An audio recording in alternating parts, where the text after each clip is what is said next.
Aurangabad news में आपका स्वागत है। और अभी हम पुनतांबा हॉस्पिटल में यहाँ आए हुए हैं और हमारे साथ में जो हॉस्पिटल के डॉक्टर है, डॉक्टर धनंजय धनवटे सर मौजूद है। और डॉक्टर सर से पूरी जानकारी प्राप्त करते हैं कि यहाँ पर जो पुनतांबा पूरे महाराष्ट्र में मशहूर है कि पैरालाइज के जो पेशेंट होते हैं तो वो पेशेंटों को यहाँ उपचार होता है, अच्छी तरह से इलाज होता है। डॉक्टर सर से, धनंजय सर से पूरी मालूमात लेते हैं कि आखिर पैरालाइज क्यों होता है, आपके हॉस्पिटल में कौन कौन सी बीमारियों का उपचार किया। सर, हमारे चैनल पे आपका स्वागत है। अभी हमने दर्शकों को बताया कि आपके हॉस्पिटल में पैरालाइज के अलावा दूसरे भी उपचार किए जाते हैं। कौन कौन से रोगों के पेशेंट आपके पास में आते हैं और उसका उपचार किया जाता है? पहले तो मैं बताना चाहता हूँ, मैं डॉक्टर धनंजय धनवटे, मैं ये कम्युनिटी डेवलपमेंट ट्रस्ट का जो दवाखाना है, आशा केंद्र है, इसका मैं डायरेक्टर हूँ। इस यूनिट का मैं प्रमुख हूँ। मैं आपको ये जानकारी दे सकता हूँ कि ये जो आशा केंद्र है वो पैरालिसिस या न्यूरो रिहेबिलिटेशन उसको बोल सकते हैं। आपको समझने के लिए वो भाषा में इस्तेमाल करूँगा जो आप लोगों को समझ में आएगा। उसमें हम पैरालिसिस के पेशेंट को ज़्यादातर से ट्रीट करते हैं और जो भी मेंदू का तकलीफ है, जैसे कि मेंदू और मन का जो है, इन दोनों का तकलीफ के लिए हम आशा केंद्र में इलाज होता है। इसमें बहुत सारे मतिमंद बालक रहते हैं, उनका इलाज भी यहाँ पे होता है। जो मनके का प्रॉब्लम है, जो लोग पाँव में मुंगे आती है और तकलीफ होती है मनके की वजह से, उनका भी इलाज यहाँ पे होता है। जो सांधेवात के पेशेंट है उनका भी इलाज यहाँ पे होता है। जो फेशियल का पाल्सी होते हैं, मुंह का पैरालिसिस होता है, उसका भी इलाज हम करते हैं। तो ये सब इलाज यहाँ पे हमारा होता है। सर, आपके जो पुनतांबा में यहाँ एक जो बड़ा हॉस्पिटल है, यहाँ दूर दूर से पेशेंट आते हैं, तो मराठवाड़ा में आपके आशा केंद्र के नाम से और कहाँ केंद्र है, इस बारे में? नहीं, हमारा जो है आशा केंद्र ये 40 साल से काम कर रहा है और अभी तक हमने कोई ब्रांच नहीं खोली थी, लेकिन गए 2-3 साल से हमने औरंगाबाद या मराठवाड़ा से बहुत सारे लोग हमारे पास आते थे। लेकिन हमारा उपचार पद्धति का तरीका और हमारा नाम लेके बहुत सारे लोगों ने मराठवाड़ा में दवाखाने चालू किए हैं। उसकी वजह से पेशेंट को सभी जगह पे जाते थे, सब पैसा लूटते थे और बाद में पेशेंट यहाँ पे आके वापस ट्रीटमेंट लेता था। इसलिए हमने करमाड़ में आशा केंद्र में चालू किया है। करमाड़ औरंगाबाद से 30 किलोमीटर की दूरी पे है, 30 या 40 किलोमीटर की दूरी पे है। और वहाँ पर हमारा एक यूनिट उधर के सरकारी हॉस्पिटल के बाजू में हमारा यूनिट है और रास्ते पे जालना हाईवे पे, इसलिए वो सबको मालूमात हो जाता है कि कहाँ पर है। तो उस हिसाब से उधर इलाज का मराठवाड़ा के लोगों के लिए हमने वहाँ पे यूनिट खोला है। सर, पैरालाइज की जो लक्षण होते हैं, जो शुरुआत होती है, तो किस तरह से समझ में आता है कि पैरालाइज होने वाला या होने जा रहा है? तो उसका इलाज कितने दिन में होता है, कितने दिन का कोर्स होता है, कैसा प्रक्रिया होती है? पहले तो पैरालिसिस क्यों होता है उसकी मालूमात मैं देता हूँ। पैरालिसिस जो होता है वो एक तो आपके शरीर में कोई दोष हो गए हो तो उसकी वजह से होता है। जैसे कि आपको अगर डायबिटीज़ है, ब्लड प्रेशर है, ये बीमारियां हैं, तो आपको पैरालिसिस होने की संभावना ज़्यादा रहती है। जिसको हार्ट का प्रॉब्लम है, वाल्व का प्रॉब्लम है, उसका भी पैरालिसिस होने की संभावना होती है। जो नशा करता है, तंबाकू सबसे बड़ा कारण है। 90% लोगों में तंबाकू जो है उसकी वजह से, तंबाकू बोले तो वो अखरोट के हिसाब से आती है, जो मिश्री लगाते हैं ना, अखरोट का मिश्री, उसकी वजह से होता है। तंबाकू खाने से होता है, गुटखा खाने से होता है, सिगरेट या बीड़ी ओढ़ने से होता है। इन सभी की वजह से पैरालिसिस होने की संभावना ज़्यादा रहती है। जो दारू का नशा करते हैं उनमें भी संभावना ज़्यादा रहती है। तो और जो संभावना है कि जो बहुत सारे औरतों में होता है, क्योंकि वो सबको खाना खिलाते हैं लेकिन अपने में खाना नहीं खाते हैं, तो उसमें विटामिन B12 डिफिशियंसी की वजह से भी पैरालिसिस हो सकता है। इसलिए सब्जी वगैरह खाना जरूरी रहता है। इसलिए जो सब्जी नहीं खाते हैं, हरी सब्जी नहीं खाते हैं, बाकी वेजिटेरियन डाइट बिल्कुल ही नहीं लेते, उन लोगों में पैरालिसिस के चांसेस ज़्यादा रहते हैं। अभी जो मुंह का पैरालिसिस रहता है, वो जो मोटरसाइकिल पे जाने वाले लोग रहते हैं वो कान को कुछ बांधेंगे नहीं, कुछ नहीं करेंगे, तो उनको मुंह का पैरालिसिस होने की संभावना ज़्यादा रहती है।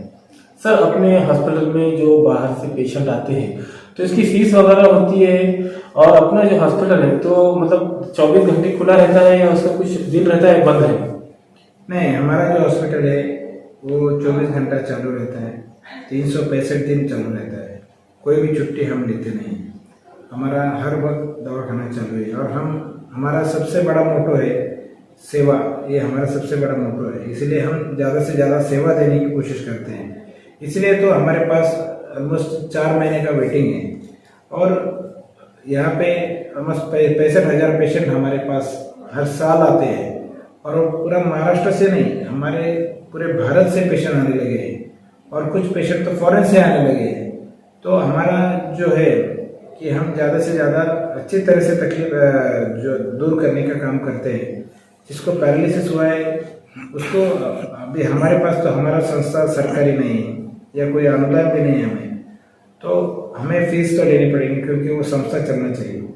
लेकिन जिस चीज़ को 25 से 30 हज़ार रुपये तक खर्चा आता है, वो चीज़ हम 5 से 6 हज़ार आता है। हमारे पास ऑलमोस्ट 100 रूम्स है, जिसको जो कैटेगरी का रूम चाहिए। हमारा जो रूम का रेट है, अगर बहुत ही गरीब है तो 200 रुपये प्रतिदिन का, 400 रुपये, 500 रुपये, 600 रुपये, 700 रुपये, और सबसे जो बड़ा रूम रहता है, बड़ा बोले तो फैसिलिटीज़ वाला रूम रहता है जिसमें एसी रहता है, 1200 रुपये में हम लेते हैं। क्योंकि रूम का भी मालूमात होना चाहिए आपको कि किस हिसाब का रूम रहता है। हर एक रूम में उनको खाना पकाने के लिए गैस रहता है, टॉयलेट बाथरूम रहता है, एक टीवी रहता है, और पेशेंट को और उसके जो भी उसके साथ रिश्तेदार आते हैं उनको रहने के लिए जगह रहती है। सर, यहाँ पर जो पेशेंट आते हैं, जिस खास करके जो पैरालाइज के पेशेंट होते हैं, तो कितने दिन, महीने या कितने दिन लगते हैं उपचार के लिए, और यहाँ एडमिट करते हैं तो कितने दिन रहना पड़ता है?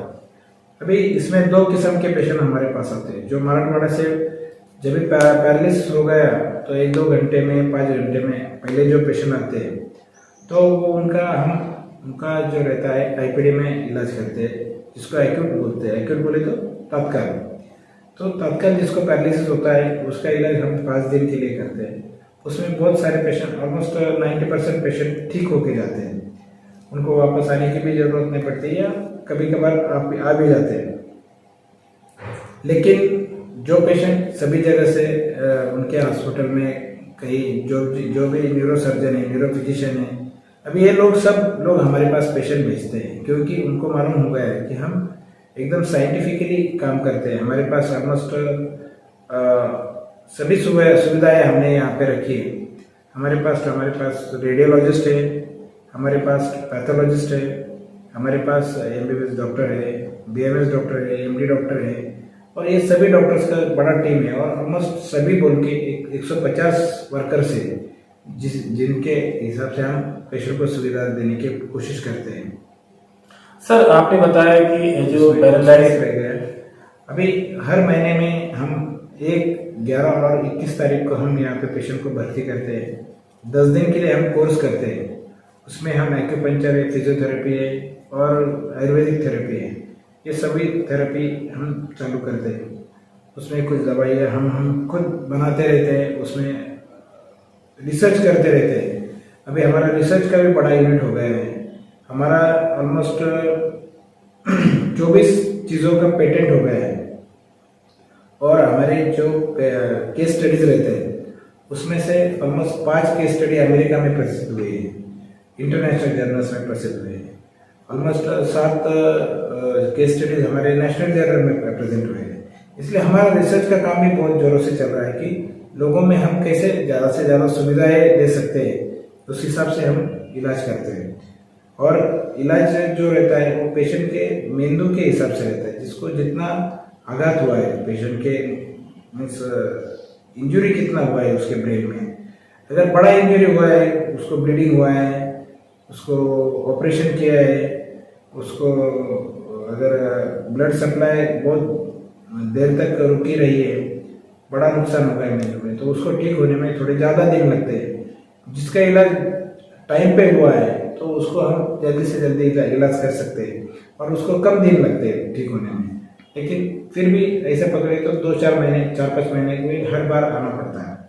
सर पैरालाइज का जो वर्ड आता है जिसको समझता है तो वो मतलब यूज करता है कि पैरालाइज हुआ है जो बीमारी होती है। तो सर अवेयरनेस के लिए सरकार की तरफ से जन जागरण के लिए लोगों में अवेयरनेस आना चाहिए, मालूमात होना चाहिए।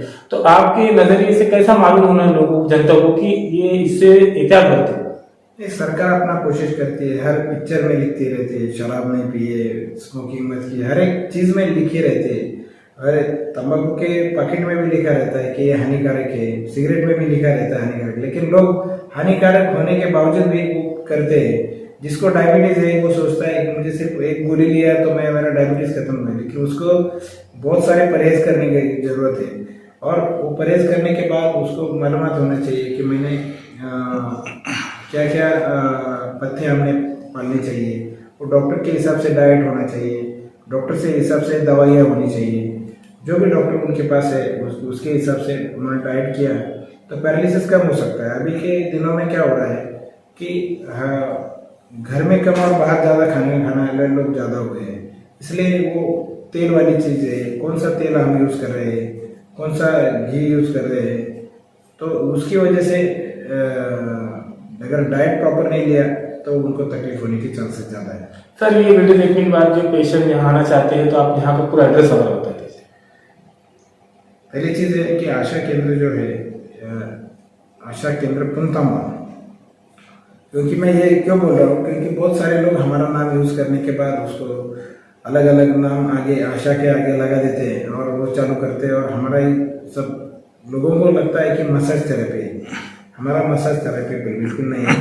हम एक आयुर्वेदिक थेरेपी करते हैं, उसमें आयुर्वेदिक दवाएं यूज़ करते हैं, रिसर्च प्रोडक्ट यूज़ करते हैं, हम एक्यूपंक्चर थेरेपी यूज़ करते हैं। हमारे बहुत सारे स्टाफ केरल में ट्रेन हुए हैं और ट्रेनिंग होती जाती है। हमारा जो है आशा केंद्र पुनतामा में स्थित है। पुनतामा कहाँ पर है तो शिरडी से 16 किलोमीटर पे है। मराठवाड़े से वैजापुर जो है वो ऑलमोस्ट 20 किलोमीटर है, कोपरगांव 20 किलोमीटर है, श्रीरामपुर 20 किलोमीटर है और राहता 20 किलोमीटर है। ये सेंटर पॉइंट है। यहाँ पे आने के लिए बस से आप आ सकते हैं। तो आप ये कोपरगांव या श्रीरामपुर से आएंगे तो आपको पुनतामा में आ सकते हैं। अगर आप ट्रेन से आना चाहते हैं तो पुनतामा का खुद का स्टेशन है, अभी बहुत सारी ट्रेन रुकती है तो पुनतामा स्टेशन आना पड़ेगा, नहीं तो श्रीरामपुर आके रुकना पड़ेगा। श्रीरामपुर या कोपरगांव को आपको बेलापुर बोलते हैं उसको, रेलवे से आते हैं तो बेलापुर स्टेशन में आपको उतरना पड़ेगा या कोपरगांव स्टेशन पे, वहाँ से आपको बस से यहाँ पे आना पड़ेगा, नहीं तो शिरडी पे आ सकते हैं।